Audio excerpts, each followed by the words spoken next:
3895 ना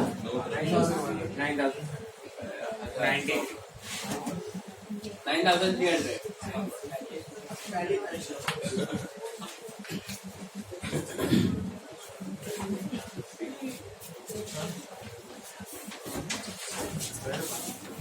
Now whatever sum we are going to learn, कर लो ये पहले. In my own double balance sheet. On your own double balance sheet. अभी concept change हो रहा है. अभी तक आप जो सम्स कर रहे थे ना, उसमें क्या था? It was the first year और continuing year of the organisation. First year. Wait, columns वही है. ये बताओ, अब तक जो आप कर रहे थे, was it the first year और कंटिन्यूइंग ईयर? फर्स्ट ईयर मतलब आपका कैपिटल ओरिजिनली, अभी इसमें भी ओरिजिनल नहीं था, ये साल 10,000 डाला है. वैसे original capital fund was nil in all the situations, right? So this was the first year of the organization, right? Everywhere it was the same, all 5 sums. But now onwards, whatever sums you will be doing won't be the first year, it will be the continuing year. It will be the continuing year. मतलब आपको current year के साथ last year का भी data दिया जाएगा. That's what differentiates NPO का account. Normal final account में आपको लास्ट ईयर का डेटा नहीं आता. अभी सुनो ध्यान से, सब लोग बोर्ड पे देखो. Look at the board, all of you. Look at the board, all of you. I am explaining something important. Prahlad, scale से लाइन बाद में ड्रॉ कर सकता है.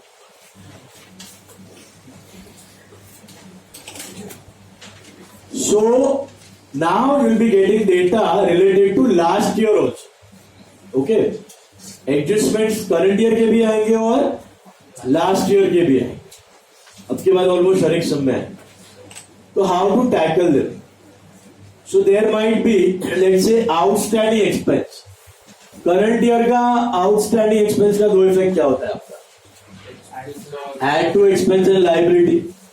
ओके, करंट ईयर का एक्सपेंस है, देना बाकी. अब आपको प्रॉब्लम में देगा कि last year's outstanding expense was so and so. Last year's outstanding salary was 500. So what is last year's outstanding salary? Last year आपने ऐड किया होगा, लास्ट ईयर आपने लाइबिलिटी में डाल दिया होगा, लेकिन पे कब किया होगा? ये साल. तो ये साल का जो पेड सैलरी है ना पेमेंट में, उसके अंदर ये पड़ा होगा. तो आपको क्या करना है? यहाँ पे माइनस करना है, क्योंकि वो ये साल का एक्सपेंस नहीं है. तो क्या रहे हम लोग? करंट ईयर का आउटस्टैंडिंग क्या करते हो? ऐड. तो लास्ट ईयर का आउटस्टैंडिंग क्या करने का? माइनस. उल्टा करने. क्यों करने का समझ में आ रहा है? क्योंकि आपने लास्ट ईयर का जो आउटस्टैंडिंग था उसका पैसा कब दिया होगा?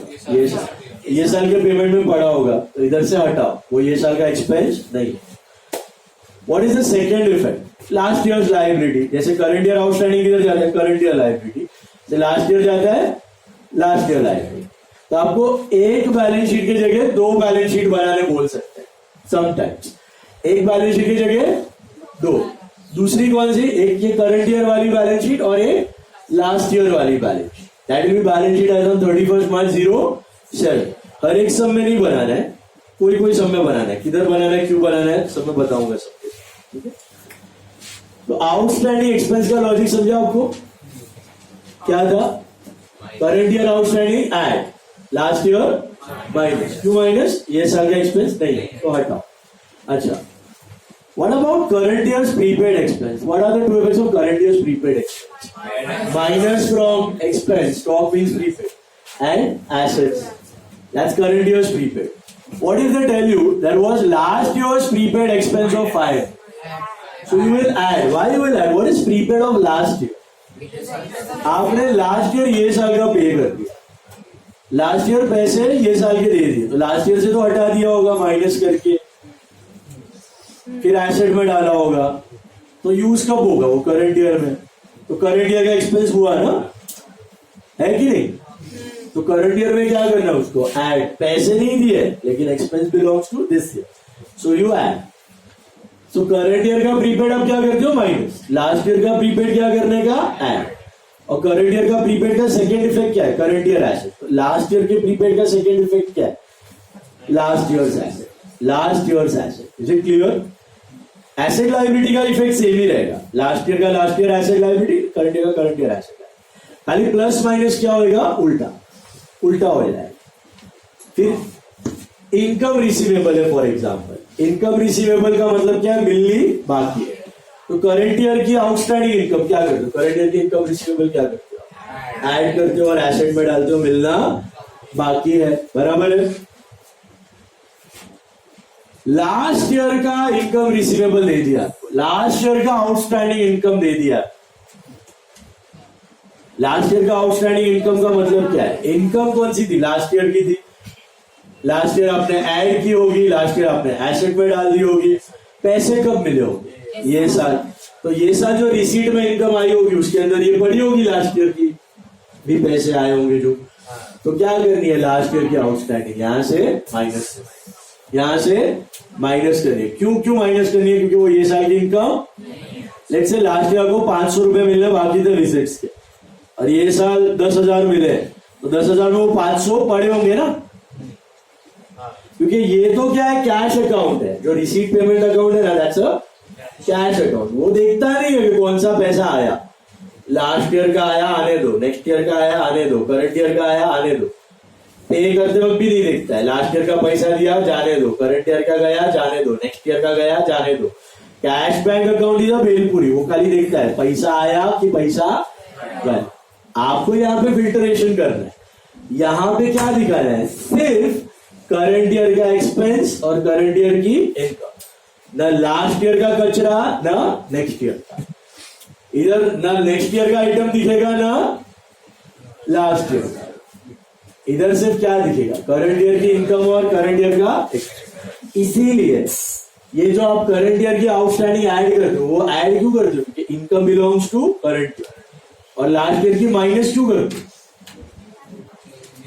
लास्ट ईयर की आउटस्टैंडिंग इनकम किस साल की थी, लास्ट ईयर की, लेकिन पैसे ये साल आए, तो इस साल के अंदर पड़े तो हटा, माइनस कर। समझ में आया? वैसे ही प्री रिसीव्ड इनकम, जैसे देखो outstanding expense, current year outstanding expense क्या करते, एड एंड लायबिलिटी, क्योंकि expense belongs to this year. Last year outstanding expense क्या करते, माइनस, क्योंकि इट डजंट बिलोंग, हटाओ। करंट ईयर प्रीपेड क्या करते, लेस, क्योंकि वो एडवांस में पे किया, नेक्स्ट ईयर का। लास्ट ईयर प्रीपेड क्या करते, ऐड, क्योंकि वो ये साल का एक्सपेंस। करंट ईयर रिसीवेबल क्या करते, ऐड, क्योंकि वो ये साल की इनकम है और एसेट। लास्ट ईयर की रिसीवेबल क्या करते, लेस, क्योंकि वो ये साल को बिलोंग नहीं करती है, हटाओ। वैसे ही current year pre receive, current year pre received income मतलब नेक्स्ट ईयर की अभी आ गई है, क्या करते हो, प्री रिसीव्ड होता है तो माइनस एंड लायबिलिटी। वैसे लास्ट ईयर की प्री रिसीव्ड दी गई है आपको, तो लास्ट ईयर की प्री रिसीव्ड क्यों ऐड करोगे, उसका लॉजिक क्या है, लास्ट ईयर की प्री रिसीव्ड, उसके पैसे आपको लास्ट ईयर मिल चुके हैं, लेकिन इनकम लास्ट ईयर की नहीं थी, तो इसके लिए लास्ट ईयर आपने माइनस की होगी, तो वो इनकम कौन से साल की, तो लास्ट ईयर की लायबिलिटी से टपकेगी ये साल की इनकम में, ऐड हो जाएगी। Is it clear? Second effect, last year's liability, liability asset वाला effect same. Once again, current year outstanding expense, what are you doing? Add to expense and liability. Last year's outstanding expense, less and last year's liability, less and last year's liability. Similarly, current year's prepaid expense, minus and assets, last year's prepaid expense, add and last year's assets. It was last year's prepaid. Getting that? Current year's income receivable, current year's outstanding income, add to income and assets, income belongs to this year, पैसे मिलने बाकी। Last year's income receivable minus and assets of last year, क्यों minus, ये last year receivable थी, पैसे आए होंगे ये साल को बिलोंग नहीं है तो हटाओ। एंड करंट ईयर की प्री रिसीव, करंट ईयर की pre receive minus and liability, last year की प्री रिसीव ऐड, क्यों ऐड, क्योंकि लास्ट ईयर आपने माइनस की थी, लास्ट ईयर, हाँ ये साल का, लास्ट ईयर का नहीं था, लास्ट ईयर माइनस किया था, ये साल का था, ये साल में add. And second effect, last year's liability, last year's liability, right of मतलब हाँ ये साल लाइबिलिटी को खत्म करना है और इनकम में ट्रांसफर करना है. Entry is liability to income. Liability घटेगी, इनकम बढ़ेगी. इसे क्लियर? वो एंट्री सब सीएम है. यहाँ पे खाली प्लस माइनस. समझ में आ रहे हैं? यहाँ पे एसेट लाइबिलिटी का effect remains same. Current year वाला current year asset liability, last year वाला लास्ट ईयर एसेट. खाली प्लस माइनस क्या हो जाएगा? उल्टा. उल्टा क्यों हो जाएगा? रीजन समझा? रीजन के साथ याद रखना वरना भूल जाओ. और एनपीओ में ना रट्टा जरा भी नहीं मारना कि हाँ ये चलो शॉर्टकट मिल गया, ये प्लस करना है, ये माइनस करना है, ये माइनस करना है, प्लस करना है. आगे जाके थोड़ा ट्विस्टेड डेटा आएगा ना, भूल जाओ. और एनपीओ में ट्विस्टेड डेटा आता ही आता है. आपको ही दिखेगा. कोई दो सम सेम दिखने वाले नहीं है. तो समझ के करना तो काम का है. क्यों करंट ईयर आउटस्टैंडिंग ऐड करते हो? क्यों करंट ईयर आउटस्टैंडिंग ऐड करते हो? क्योंकि expense belongs to this year. क्यों लास्ट ईयर का माइनस करते हो? ये एक्सपेंस डजंट बिलोंग. क्यों प्रीपेड माइनस करते हो? ये साल इस साल का नहीं है. क्यों लास्ट ईयर का प्रीपेड ऐड किया? ये इस साल का एक्सपेंस. क्यों इनकम रिसीवेबल ऐड किया? ये साल की इनकम. क्यों लास्ट ईयर की इनकम रिसीवेबल माइनस? जो लास्ट ईयर की इनकम है ये साल की नहीं है. साल की अंदर पड़ी हुई है बिल तो माइनस करो. क्यों प्री रिसीव माइनस किया इनकम? क्योंकि ये साल का इनकम नहीं है. क्यों लास्ट ईयर का प्री रिसीव ऐड? वो ये साल का है. पैसे लास्ट ईयर मिल चुके हैं लेकिन इनकम ये साल. समझ में आया? तो जरूरी नहीं है जो रिसीट में है और पेमेंट में वो पूरा करंट ईयर का है. रिसीट पेमेंट तो क्या है आपको मैंने बताया. What is receipt payment? Cash है. उसे रोकड़ा देता है. पैसा आया, पैसा गया. चाहे लास्ट ईयर का आया, चाहे नेक्स्ट ईयर का आया, चाहे लास्ट ईयर का गया, चाहे नेक्स्ट ईयर का, चाहे करंट ईयर का, उसको फर्क नहीं पड़ेगा. आपको फर्क यहाँ पे पड़ेगा. आपको यहाँ पे क्या दिखाना है? सिर्फ करंट ईयर का इनकम एंड करंट ईयर का एक्सपेंस. ना लास्ट ईयर का होना चाहिए ना नेक्स्ट ईयर. सिर्फ करंट ईयर की इनकम है. क्लियर? लास्ट ईयर का आउटस्टैंडिंग और वो last year's balance sheet. Last year's balance sheet बोला ना, दो बैलेंस शीट. और करंट ईयर वाला करंट ईयर बैलेंस. नहीं बोला तो उसका इफेक्ट ही नहीं दिखेगा. नहीं बोला अगर बैलेंस शीट नहीं बना तो एक ही दिखेगा. इसमें प्लस माइनस टैली होगा. दूसरा हम दिखा नहीं रहे. वो लोग ने पूछा नहीं है ना क्वेश्चन तो बताऊंगा. इफेक्ट दो ही होते हैं. हम दिखाएंगे नहीं अगर ओपनिंग बैलेंस शीट ना बनाना हो तो. अब when are you going to make opening balance sheet? When are you? What is opening balance sheet? Last year की क्लोजिंग. इस साल की क्लोजिंग बनी है 31/08. जैसे लास्ट ईयर की बैलेंस शीट होगी 31/07. तो कब बनानी है लास्ट ईयर बैलेंस शीट? एक ही सिचुएशन में आपको लास्ट ईयर की बैलेंस शीट बनानी है. कब? जब कैपिटल फंड मिसिंग हो. जब कैपिटल फंड मिसिंग हो. अगर कैपिटल फंड का अमाउंट नहीं दिया तो आपको लास्ट ईयर की बैलेंस शीट बनानी पड़ेगी. अगर कैपिटल फंड का अमाउंट दे दिया है तो लास्ट ईयर की बैलेंस शीट बनाने की जरूरत नहीं है. क्योंकि लास्ट ईयर की बैलेंस शीट बनाने का एकमात्र रीजन ही होता है कि कैपिटल फंड ढूंढना है. उधर से मिलता है आपको बैलेंसिंग फिगर मिलता है. आपने याद है 11th में सीखा था total of assets is equal to total of liabilities. तो अगर मैं आपको टोटल एसेट्स दे दूं और एक्सटर्नल लाइबिलिटी दो होती है, इंटरनल एंड एक्सटर्नल. अगर टोटल एसेट्स दे दूं और एक्सटर्नल लाइबिलिटी दे दूं तो क्या आप कैपिटल ढूंढ पाओगे? Assets minus external liability, that's capital. वो ही होता है कैपिटल फंड. तो कैपिटल फंड ढूंढने के लिए आप लास्ट ईयर की बैलेंस शीट बनाते हो. एसेट्स माइनस एक्सटर्नल करके ढूंढ लेते हो और उसको फिर यहां पे डाल के टैली करो. तो एक ही चीज के एक ही कंडीशन के वक्त आप लास्ट ईयर की बैलेंस शीट बनाओगे. कब? जब कैपिटल फंड सम में नहीं दिया है तब. अगर कैपिटल फंड दिया है तो लास्ट ईयर का बैलेंस शीट बनाने की जरूरत नहीं है. और बोर्ड्स में 95 to 99% कैपिटल फंड दिया होता है. तो ओपनिंग बैलेंस शीट बनाने की जरूरत पड़ती नहीं. बट हम लोग प्रैक्टिस के लिए दोनों बनाएंगे. हम लोग करते रहे. दोनों वाला भी करेंगे, सिंगल वाला भी करेंगे. ठीक है. बट बोर्ड्स में मेजॉरिटी केस में ओपनिंग कैपिटल फंड दिया होगा तो बनाने की जरूरत नहीं. देखो सम नंबर 10 ले लो. बजरंग व्यायामशाला. इसमें कैपिटल फंड नहीं दिया था लेकिन ये फर्स्ट ईयर था. कमेंस्ड बिजनेस और कहीं पर भी कैपिटल फंड का डेटा नहीं था. कैश बैंक का ओपनिंग नहीं था. कहीं पर भी लास्ट ईयर का कुछ इन्फो दिया है? लास्ट ईयर का इन्फो दिया है मतलब लास्ट ईयर था कुछ, लास्ट ईयर का इन्फो ही नहीं है मतलब लास्ट ईयर था ही।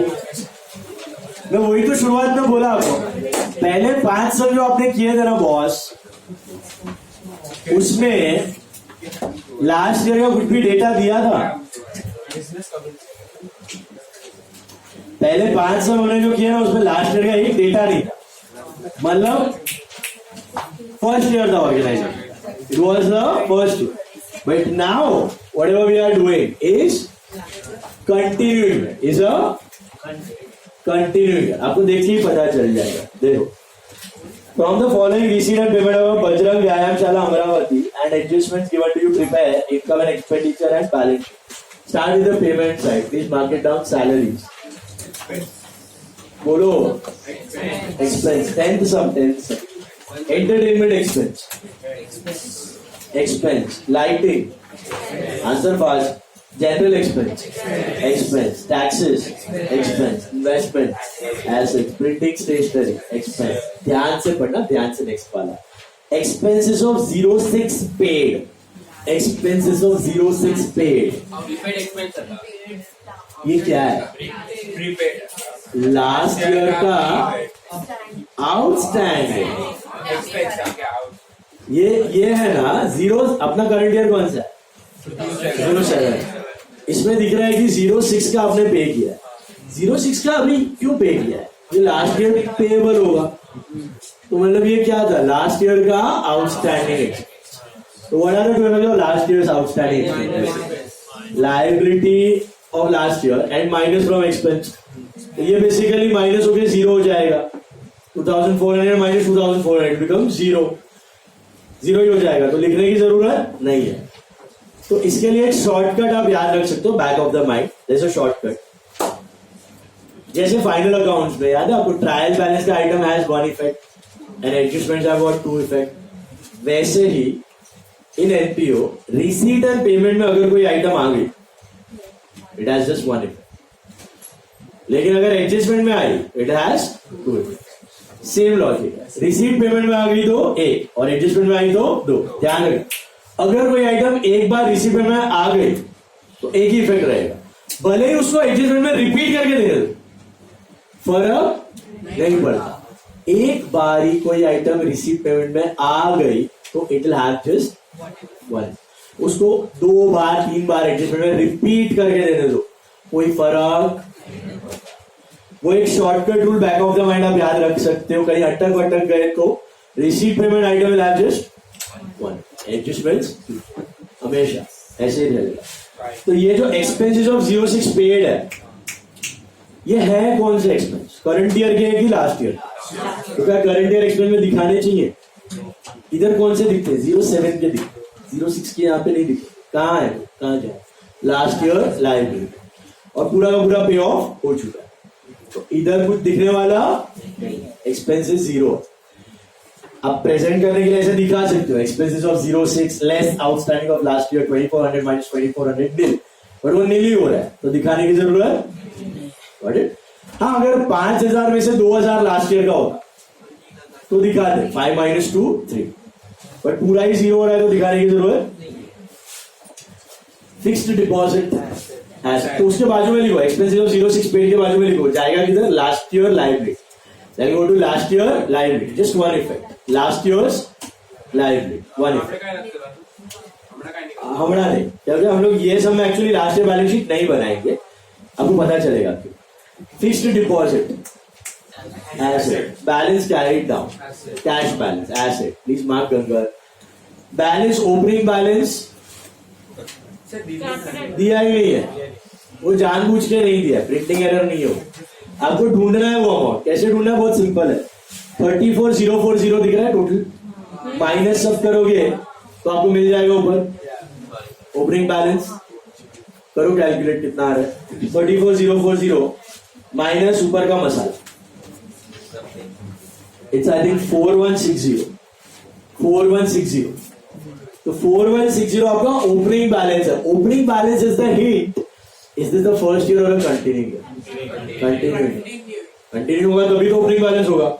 लास्ट ईयर का क्लोजिंग रिटर्न 6 साल का अब गम्मत सुनो, आप क्लोजिंग बैलेंस ऑफ कैश कहां दिखाते हो? क्लोजिंग बैलेंस ऑफ कैश कहां दिखाते हो? एसेट्स। तो opening balance of cash actually क्या है? लास्ट ईयर का क्लोजिंग है, तो कहां दिखना चाहिए? Last year's balance sheet assets, समझा? 4160 ओपनिंग बैलेंस का मतलब समझा?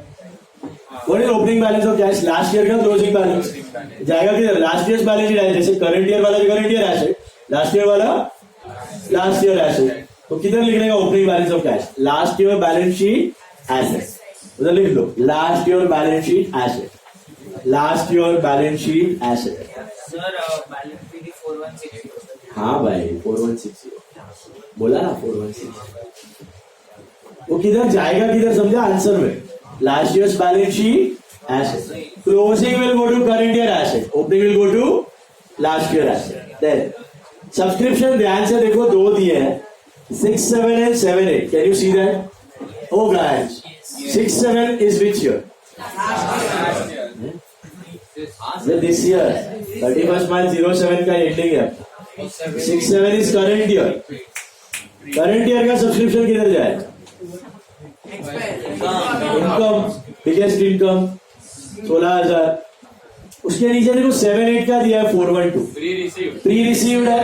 नॉर्मली प्री रिसीव्ड के कितने इफेक्ट होते हैं? 2 less from income and liabilities, इधर सिर्फ लाइबिलिटीज में जाएगा, लेस नहीं होगा। क्यों लेस नहीं होगा? एडजस्टमेंट नहीं है, ऊपर दिया और अलग अलग दिया, दिख रहा है आपको? इसको बोलते हैं शुद्ध सब्सक्रिप्शन। क्या बोलते हैं? शुद्ध। करंट ईयर का अलग है 16,000 और नेक्स्ट ईयर का अलग है। क्या वो 412 16,000 के अंदर इंक्लूडेड है? नहीं, इंक्लूडेड नहीं है तो माइनस करने की जरूरत नहीं। और वो back of the mind shortcut भी याद कर सकते हो आप। रिसीट पेमेंट में तो कितना इफेक्ट? 8, तो 16,000 will go to income and 412 will go to life. Minus करना है कि नहीं? नहीं। तो पिछले सम्स में क्यों करते आ रहे थे आप? फर्स्ट सम में, सेकंड सम, उसमें एडजस्टमेंट में था, मिलावटी था उसमें नेक्स्ट ईयर का अंदर पड़ा हुआ था, इसके लिए माइनस। यहाँ पे अंदर पड़ा हुआ नहीं। बाजू में 16,412 दिया है, आपको दिख रहा है? उसको सर्कल करो, वो कहीं पर भी रिकॉर्ड नहीं होने वाला। 16,412 को सर्कल करो। अपने को इंडिविजुअल सब्सक्रिप्शन देखना है, करंट ईयर और next year. Yes same, what was the doubt? Donations के बारे में कुछ डेटा दिया है, नीचे पढ़ो। डोनेशंस पढ़ो। नहीं दिया है तो सैड जी, income, receipt from entertainment, income, interest, income, entrance fees के बारे में पढ़ो, कुछ दिया है। Last point 50% is to be capital